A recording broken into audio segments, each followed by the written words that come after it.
Good morning, everyone. I am Sudhanna Sengupta. Today, my topic is ethnomethodology. Welcome to my sociology class.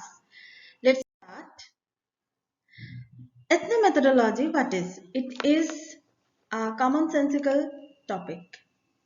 Ethnomethodology is a commonsensical topic. Ethno means people. We know about ethno means people, so that means ethno means the study of people.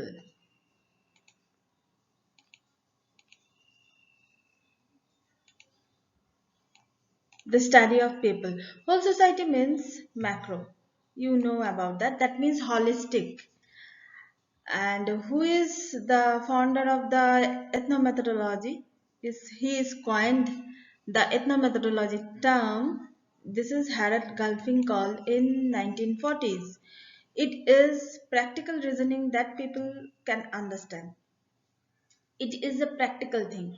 It's depend on the practical thing. That means जिसको हम सोच सकते हैं, जान सकते हैं, जिसका कारण होता है, एक्सप्लेनेशन का जगह होता है, जैसे मैंने पहले स्लाइड में आपको पहले वीडियो में आपको बताया, तो ऐसा ही है एथनोमेथोडोलॉजी फॉर पीपल, जिसको पीपल समझ सकते हैं, हम लोग जिसको समझ सकते हैं वही एथनोमेथोडोलॉजी है.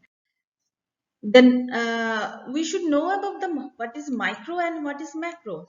Macro means the full society and micro means individual aspects. That means जैसे अगर ये एक बड़ा क्वेश्चन है कि हम लोगों के देश में कौन सा चीज फॉलो किया जाता है, मैक्रो या माइक्रो. अगर हम बोल सकते हैं कि मैक्रो अगर हम लोग फॉलो करते हैं, मैक्रो, तो macro means whole society. Whole society को ही हम लोग फॉलो करते हैं. हम लोग अभी भी इंडिविजुअलिस्ट को इतना ज्यादा बढ़ावा नहीं दिया, अभी तक नहीं दिया. तो पार्ट ऑफ इट्स हम लोगों के देश का जो एथनोमेथोडोलॉजी है, it's a part of European phenomenology. ये आप लोगों को मतलब याद रखना पड़ेगा. ये एमसीक्यू में आ सकता है या फिर आ चुका है. Body of common sense knowledge.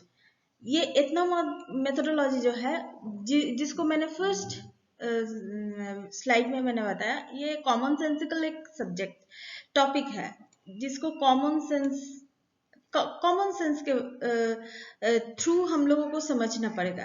That is indexicality, reflexivity. Reflexivity क्या है? इंडेक्सिबिलिटी जो है, जो बारीकियों से जैसे 1 2 3 4 इंडेक्स. इंडेक्स मतलब यही होता है कि एक के बाद एक के बाद एक ऐसे. और रिफ्लेक्सिबिलिटी मतलब है जो बहुत आसानी से हम लोग समझ सकते हैं. Reflexive, very much reflexive. And इसका जो बुक है उसको हम बोलेंगे कि स्टडीज इन एथनोमेथोडोलॉजी इन 1967. And it is very important. It is bottom up approach. It is bottom up approach.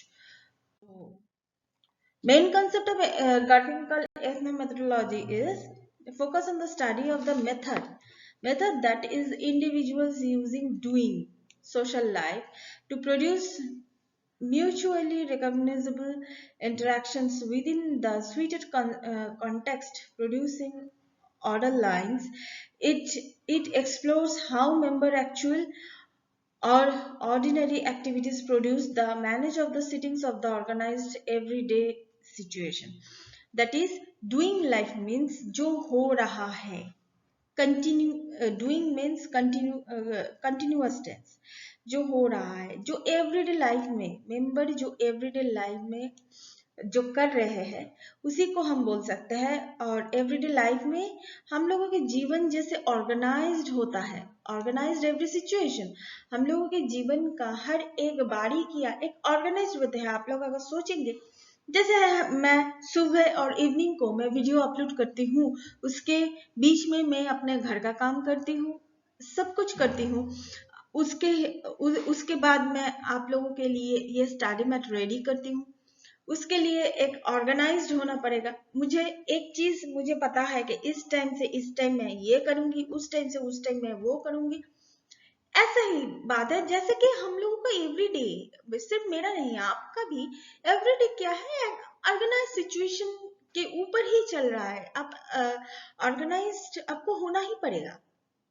कभी कभी हम लोग रूल्स ब्रेक करते हैं, लेकिन वो बात है कभी कभी, हर वक्त नहीं।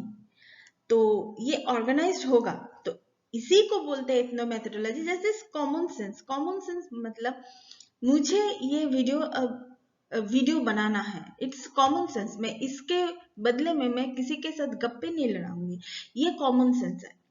मुझे अब इसको ये सीरियसली मैं ले रही हूँ कि इसको मुझे वीडियो बनाना है।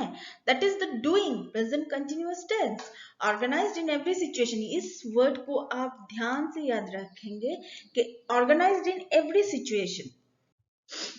That is Garfinkel coined the term of ethnomethodology to designate the method individuals use in daily life to the contract their reality primarily through the intimate exchange to meaning on the conversation. तो हम लोग daily life में क्या करते हैं, हम लोगों को जो रिलेटिव है, हम लोगों के आसपास जो है, जो नेबर्स हैं, उन लोगों के साथ हम लोग क्या करते हैं कि डेली एक मीनिंगफुल कन्वर्सेशन हम लोग एक्सचेंज करते हैं। किसी भी वजह से हो, कोई भी टॉपिक हो, हम एक मीनिंगफुल कन्वर्सेशन हम लोग एक्सचेंज करते हैं। हम लोगों के रिलेटिव ऐसे कि आपके मम्मी पापा के साथ हम मीनिंगफुल कन्वर्सेशन जो होता है वही हम लोगों के डेली लाइफ में, तो वही हम लोग एक्सचेंज करते हैं। तो इसी के बारे में हैरोल्ड गार्फिंकल ने बताया था। और यहाँ पर एक चीज इंपॉर्टेंट है जो क्वेश्चन में तो ज्यादातर नहीं आता, फिर भी आप लोगों को ये कॉन्सेप्ट याद रखना पड़ेगा कि एथनोग्राफी एंड एथनोमेथोडोलॉजी में डिफरेंसेस क्या है। एथनोग्राफी क्या है?